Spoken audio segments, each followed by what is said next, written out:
Buenos días. En primer lugar, felicitar, el 1 de mayo en estas condiciones de confinamiento, pero que a pesar de las dificultades, también ha significado una gran movilización entre la clase obrera, de forma virtual, con las nuevas tecnologías. Bueno, un poco también lo que ha puesto la propia pandemia a la luz es la realidad también y los cambios tecnológicos, ¿no? La digitalización ahora es más patente que nunca, ¿no? Muchos tipos de trabajos y tal, ¿no? Veremos a ver eso qué repercusiones tiene de cara al futuro.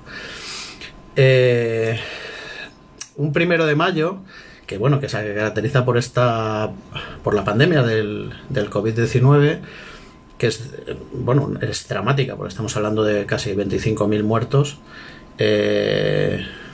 más de 200.000 infectados, y con las medidas que se han tomado tanto desde el punto de vista de confinamiento como desde el punto de vista del punto de vista social, han dado una cobertura, y al menos, a nivel de amplias capas por este gobierno, de amplias capas sociales, los sectores más vulnerables, los trabajadores, han quedado con bastante cobertura, ¿no? Yo no quiero imaginarme en qué situación estaríamos con otro gobierno y con esas características, viendo Estados Unidos, Bolsonaro en Brasil, y etcétera, etcétera, ¿no?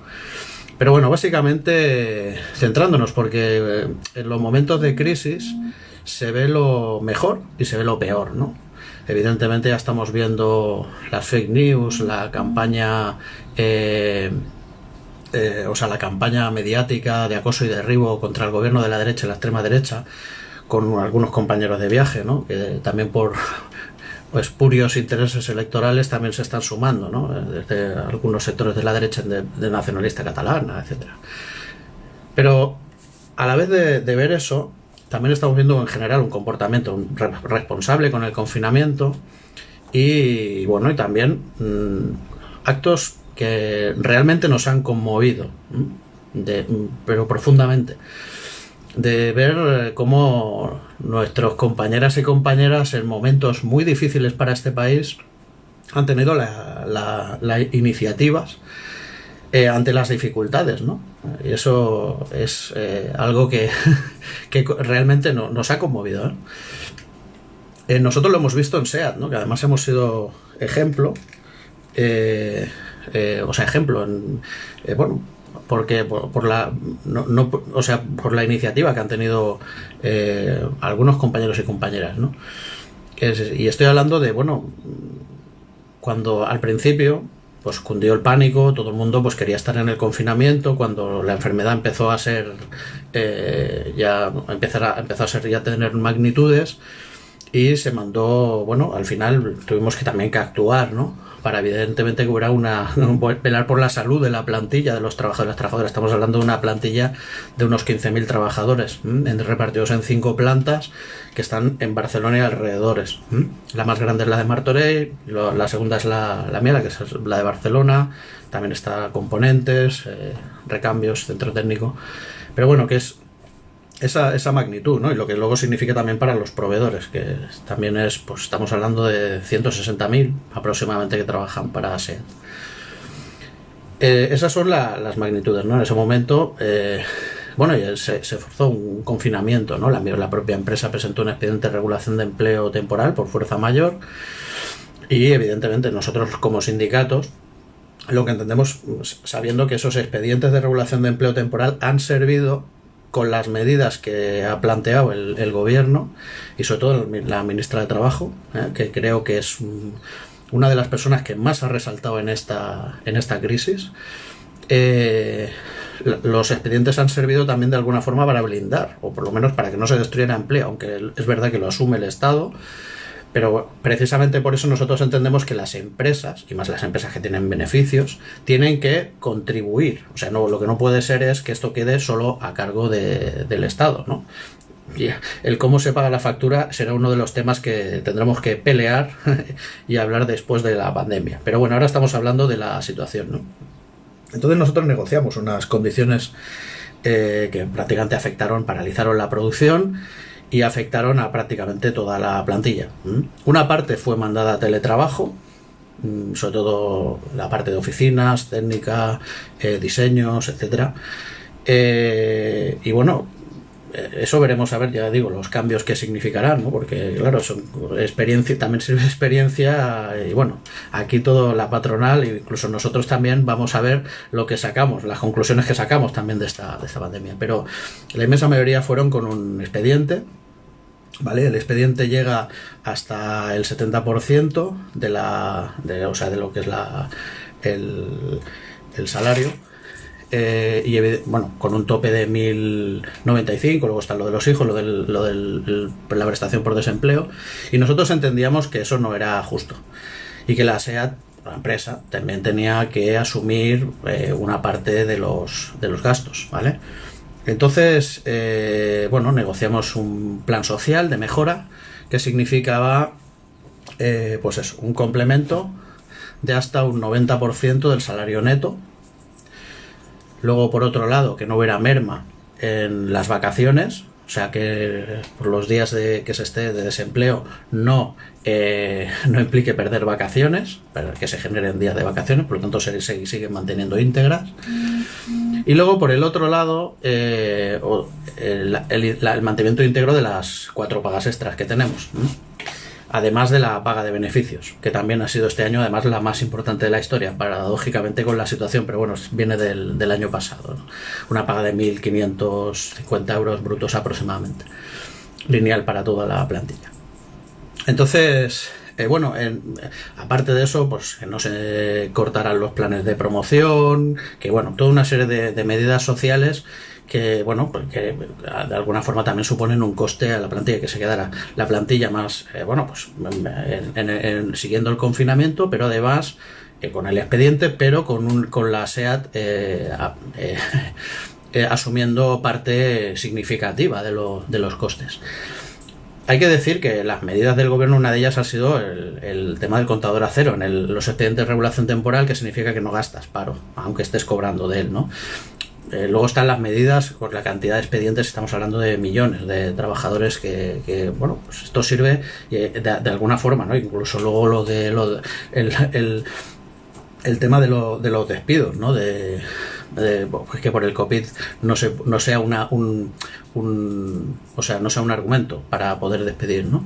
Creo que eso es importante y por eso insistía en la política del gobierno, ¿eh? Pues luego vendrá la parte de la reconstrucción, pero bueno, eso es importante, ¿no? Pero en los primeros días, pues ya cuando quedó aclarada la situación de confinamiento, con el expediente, con las condiciones de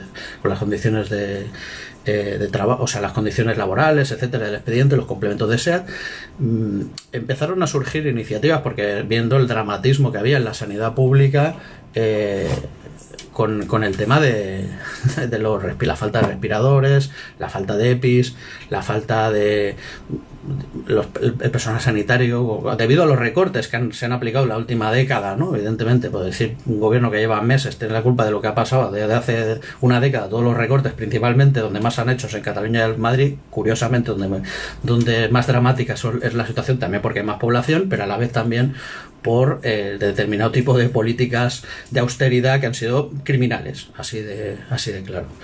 Pero bueno, ante esa situación, lo he dicho al principio, ¿no? Igual que sale lo mejor, o sea, lo peor, sale lo mejor. Y en ese momento las muestras de solidaridad, de preocupación, ¿no? Claro, una fábrica tenemos una industria del automóvil que en este país es el 10% del PIB, el 9% del empleo. Estamos hablando de 2,5 millones más aproximadamente, directos e indirectos, que trabajan para el sector del automóvil en este país. O sea, una industria muy importante. Es verdad que el 100% del capital de las empresas constructoras es extranjero, o sea, trabajamos para otros y en lo que quieren otros, ¿vale? SEAT somos los únicos que tenemos una parte de poder hacer nuestro propio producto autónomo, que es la parte del diseño, pero lo que es la parte de motores, la parte tecnológica más importante, los elementos clave, se hacen en las fábricas madre, en la metrópolis. Nosotros somos una colonia y trabajamos en el caso de SEAT, para el grupo Volkswagen, ¿no? En Alemania. Pero bueno, básicamente en esa situación, ¿no? Con los recursos que tenemos, una capacidad importante, una empresa importante, empezaron a salir a difundirse iniciativas de sector, de ingenieros, técnicos, para diseñar un respirador automático con elementos que pudiéramos tener en la industria de este país, ¿no? Que empezaron en Asturias. Y de ahí se empezó a difundir, ¿no? Que tiene unas dificultades, ¿eh? También se ha acusado, se ha insinuado que se han puesto trabas burocráticas para hacer estos respiradores, y todo hay que decirlo, ¿no? O sea, un proceso de homologación de respiradores, porque estamos hablando de que te intuban y te meten oxígeno directamente en los pulmones, y claro, eso tiene que tener un funcionamiento, una homologación, unas garantías, ¿no? Y eso suele tardar más de un año o años. Ese proceso se hizo en 2 semanas y media, ¿no? Cosas hay que, yo creo, que situarlas en el contexto, ¿no? Y la prisa. Era verdad que las cifras de fallecimientos y la de la UCI eran dramáticas, la falta de respiradores, pero hay que contextualizarlo en ese contexto.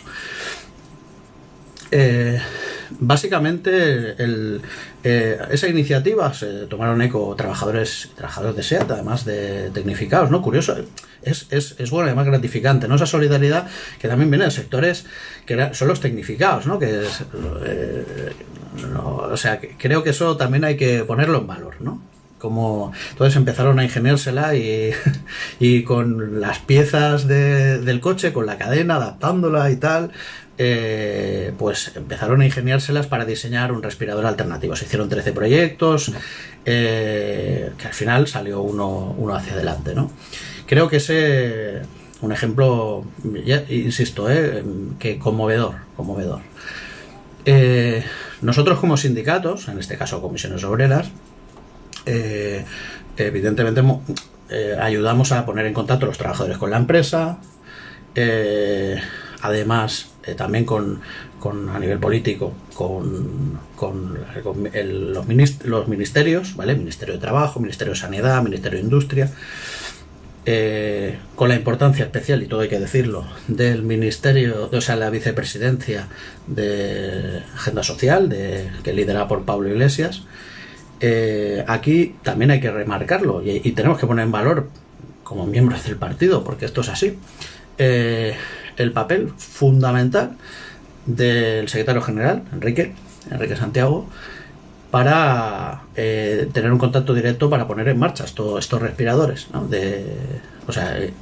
Con el gobierno juega un papel para desencallar cuestiones, ¿no? Que creo que eso es importante.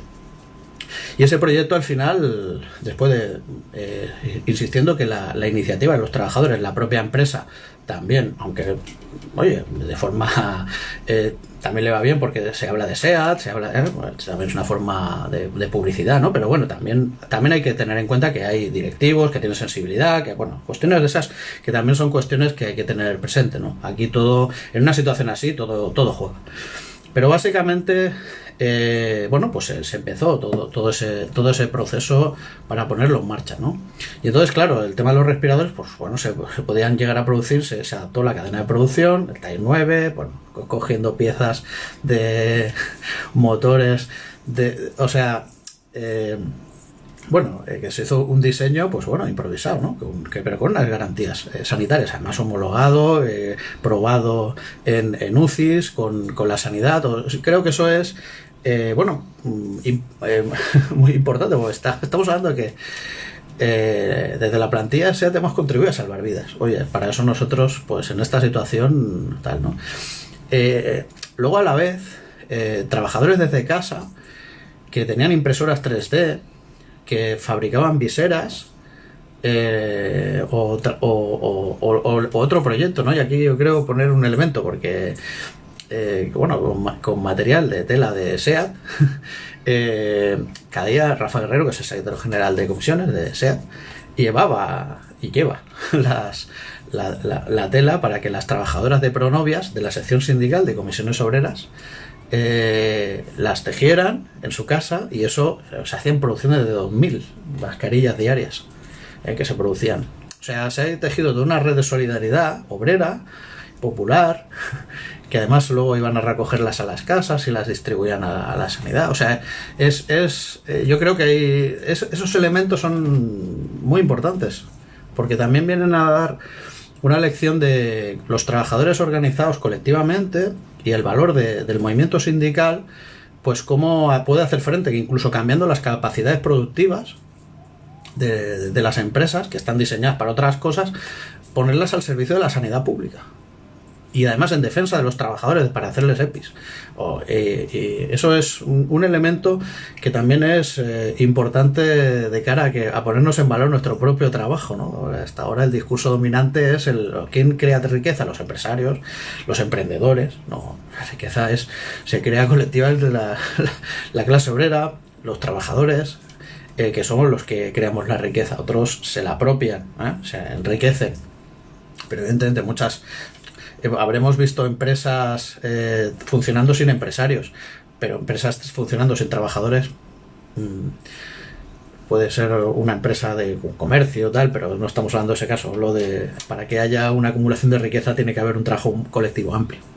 Entonces, esos elementos también son importantes psicológicamente, y eso es igual que ha pasado en esta crisis, ¿no? De ver de quién dependemos cuando estamos en casa confinados, ¿no? Merrenderos, limpiadoras, cuidadoras, sanitarios, sanitarias, médicos,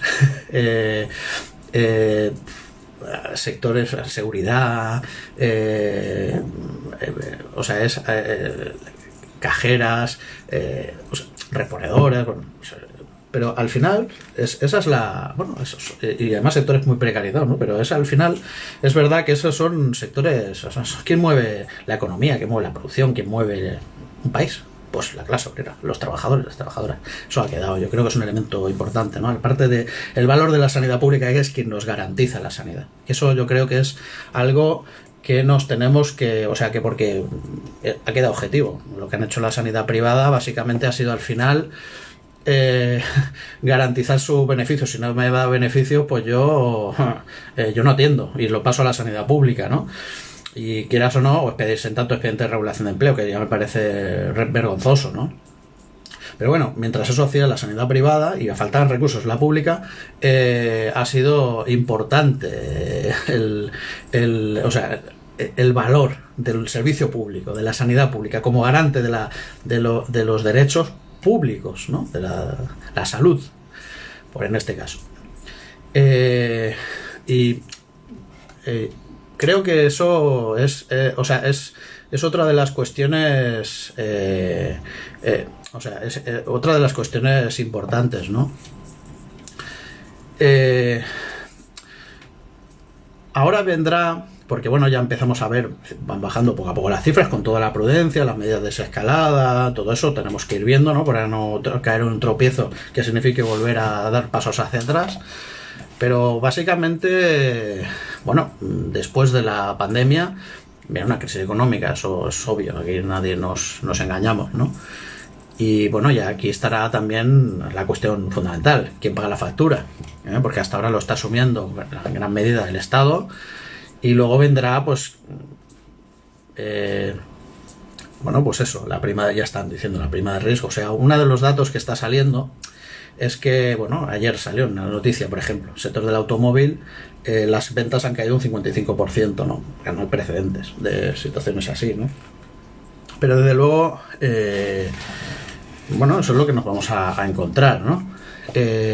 Y a la vez se está negociando en la Unión Europea, que también estamos viendo el comportamiento de lo que es la Unión Europea. No es una unión solidaria de pueblos y tal, es una unión económica bajo la batuta alemana fundamentalmente, un poco antes la francesa, ya no tanto. Gran Bretaña se ha separado y el resto somos encima con esas concepciones racistas y supremacistas, ¿no? De los del norte sobre los del sur, los mediterráneos que somos, los subsidiarios que vivimos, tal, ¿no? Sobre todo ese tipo de cuestiones, ¿no? Estaría bueno recordar, ¿no? De dónde salieron el caso del Dieselgate, ¿no? No salieron de los países del sur. Pero bueno, salvando cuestiones, creo que el tema de la industria a la industria. O sea que es verdad que se dice muchas veces que, y bueno, también determinadas ideologías, ¿no? Pues modernas y tal, ¿no? Que también situaban que el papel de la clase obrera y tal, ¿no? La clase obrera en el mundo hoy es mayoritaria, bueno, es una de las es masiva, ¿no? Solo, por ejemplo, hay que ver la huelga general de 150 millones de personas que hicieron en la India, ¿no? Hace no mucho tiempo. Para que nos hagamos una idea en el mundo, ¿no? Y incluso en España, ¿no? Que muchas empresas de servicios están catalogadas como empresas o sea, que trabajan para la industria y trabajan para la clase obrera, o sea, son clase obrera, mejor dicho, pero estadísticamente cuentan como sector servicio, ¿no? El sector servicio va desde el turismo hasta diseñadores de software, ¿no? Eso, yo creo que eso de tres sectores, primario, secundario, terciario, es un poco tal, ¿no?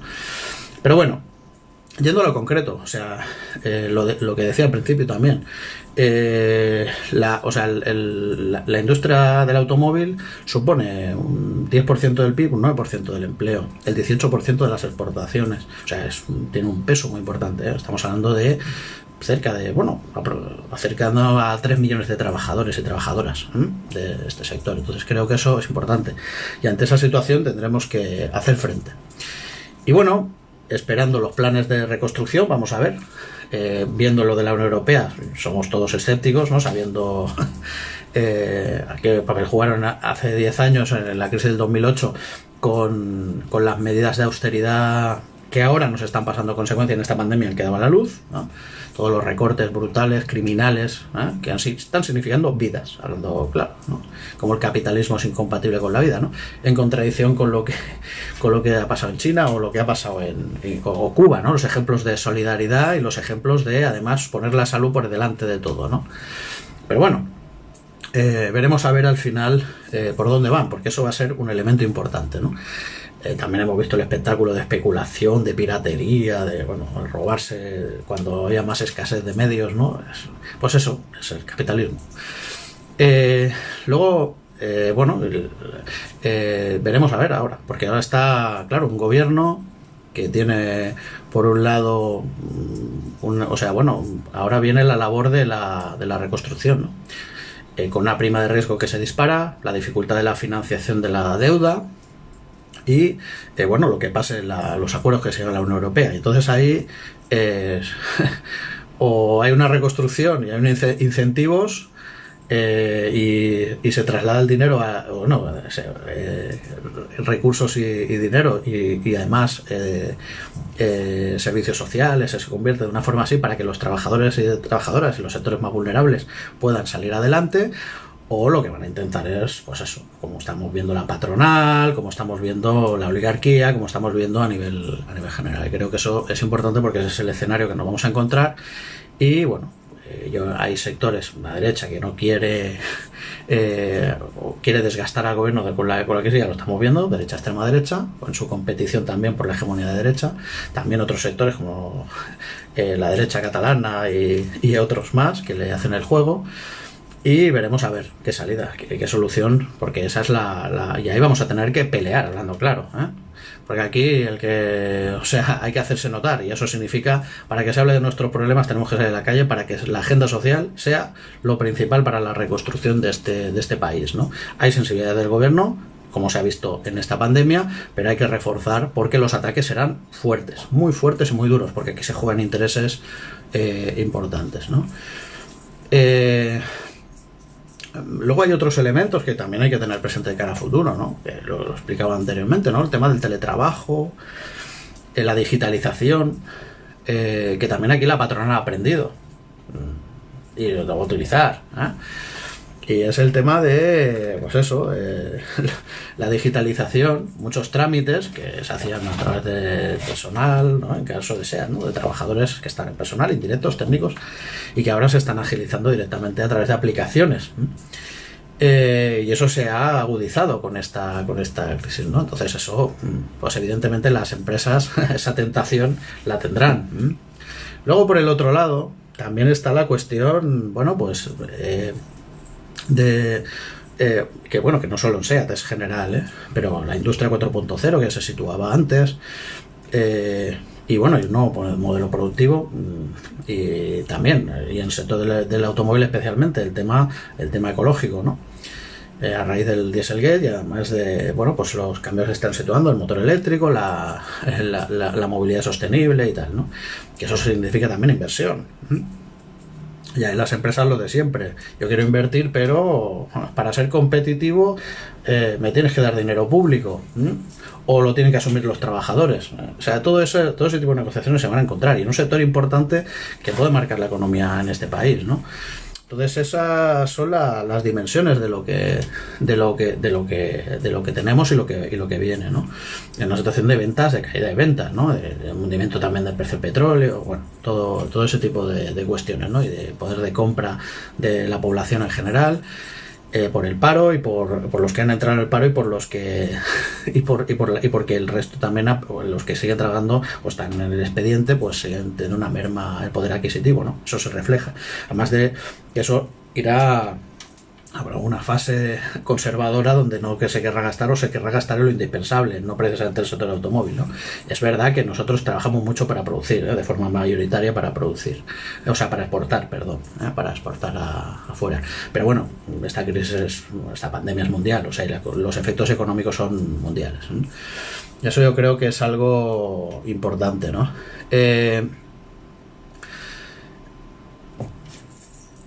Ahora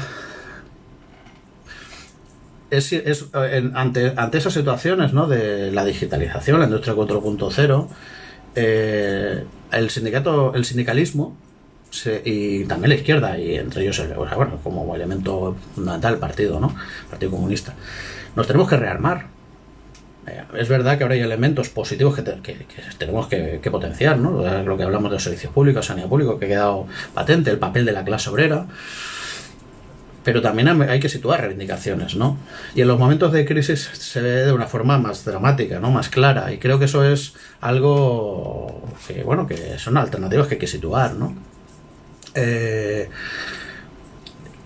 tema de las jubilaciones, ¿no? Que estaba antes de la crisis gracias al movimiento pensionista, que el tema de la reducción del tiempo de trabajo, o sea, del reparto del tiempo de trabajo, el tema del ingreso mínimo vital, medidas sociales de redistribución, medidas sociales también de organización del trabajo en las empresas, ¿no? Y para eso también está la cuestión de la propiedad, indudablemente. O sea, bueno, otra de las cuestiones, se han dado ayudas públicas durante todos estos años sin ningún tipo de garantías, ¿no? Solamente por los chantajes de las multinacionales, ¿no? Otro de los elementos que ha quedado claro. Lo que decía de las teorías postmodernas, que la clase obrera y la industria, todo eso estaba tal, bueno, ahora hay hasta universidades que trabajan para industrias, ¿no? En proyectos y tal, ¿no? Además con becarios, precarizando y utilizando a los estudiantes y tal, ¿no? O sea, que eso forma parte de la producción, ¿no? La enseñanza, o sea, la integración al servicio de los beneficios de la gran patronal industrial, ¿no? Que juega un papel importante, no solo el financiero, sino también el industrial. Y bueno, ante eso ahí el Estado, y desde nuestro punto de vista, tiene que tener una intervención fundamental, ¿no? Para planificar y que no dejarlo a manos del libre mercado. Eso es otra de las lecciones de esta crisis, que la planificación es garantista de los derechos colectivos frente al individualismo y el egoísmo del libre mercado, ¿no? Y eso creo que es otro elemento fundamental, ¿no? Y para eso situar reivindicaciones concretas que además unifiquen, ¿no? A los nuevos sectores del proletariado, ¿no? Ahora lo vemos con Globo, los falsos autónomos, los trabajadores de las cárnicas, que también están de falso autónomo y falsas cooperativas, que gracias a la acción de comisiones, en este caso, una acción importante, solidaria, se hicieron miles de puestos de trabajo reconvertidos en trabajadores por cuenta, o sea, de trabajadores no autónomos, trabajadores por cuenta ajena, y con su convenio, sus condiciones de trabajo, ¿no? O sea, esas nuevas formas de explotación, pues hay que buscarles la alternativa, ¿no? Y ahí habrá que dar una alternativa industrial, una alternativa de modelo económico, sostenible, con empleo de calidad, empleo digno, y también hablando del tiempo de trabajo, y bueno, todo tipo de cuestiones, ¿no?, que también se pueden situar. De hecho, durante el año pasado hubo unas huelgas muy grandes en el metal, en la industria del metal en Alemania, que fueron situando el tema de la conciliación de vida laboral y familiar y tal, ¿no? O el tema precisamente de la jubilación, ¿no? Pues también es una forma de reparto del tiempo de trabajo, pero durante la vida, ¿no? No solo de la jornada laboral. Pero bueno, todo ese tipo de cuestiones, ¿no?, que van a ser elementos fundamentales en los próximos, o sea, los próximos meses, en los próximos años, ¿no? Pero esta es otra de las cuestiones que además se retratará a todo el mundo, porque habrá que hablar de lo concreto, ¿no? Ahí la derecha, agitar banderas o utilizar los muertos o tal, tendrá que hablar de pensiones, de salarios, de empleo, tal, ¿no? Otro elemento fundamental es los impuestos y la progresividad, y que pague más quien más tiene, ¿no? Las nacionalizaciones, la persecución al fraude y la evasión fiscal, ¿no? Y la visión de capitales de las grandes fortunas y las grandes empresas, que son lo fundamental, ¿no? Recursos para la inspección de trabajo, recursos para los inspectores también de Hacienda, que persigan a esas grandes fortunas, no vayan persiguiendo al pequeño fraude, que muchas veces está ligado a la supervivencia, ¿no? Son cuestiones que también hay que situar de cara al futuro, ¿no? Yo ya porque ya tengo el tiempo, pero creo, bueno, que estos son los retos que tenemos en el futuro, como clase, como comunistas, como sindicalistas. Tendremos, van a ver, porque el capitalismo no se va a quedar expectante, va a pelear y ya lo está haciendo, pero va a agudizarlo y va a utilizar el miedo a perder el trabajo, al desabastecimiento. Bueno, de hecho ya lo utilizan en otros países como arma psicológica, ¿no?, para derrotarnos, ¿no?, para hacer rendirnos. Y esa es el panorama que nos vamos a encontrar, ¿no? Y ahí lo que tenemos que valorar es quién tenemos al lado. Y hay sindicatos, organizaciones, precisamente ahora no es... O sea, el sindicalismo de clase, además, yo creo que ha hecho cambios. Ya no estamos en otras épocas, ¿no? Algunos que estaban en la Fundación FAES y no sé qué. Ya estamos en otras épocas. Yo creo que el sindicato, en este caso comisiones, está jugando un papel muy importante y además centrado y se ha crecido ante las dificultades, asesorando y ayudando y organizando en momentos de tremenda dificultad, de dispersión. Y sin mirar por los gastos, ha creado todo un operativo y ha dado cobertura a miles y miles y miles, bueno, vamos a hablar de millones de trabajadores, ¿no?, en momentos muy, muy duros y tal, ¿no? Y ese escudo social, que son políticas desde el gobierno también, que también están influidas por nosotros, también es un escudo organizativamente, una de las barreras para defender a los derechos de la clase obrera en estos momentos hemos sido las organizaciones sindicales, y eso creo que hay que ponerlo en valor. Yo ya lo dejo aquí. Muchas gracias por escuchar, espero haberos aportado ideas, explicaciones, y nos seguimos viendo en las calles y en la lucha, para que nadie se quede atrás. Esta crisis no la pagamos. Viva la lucha de la clase obrera. Salud y república.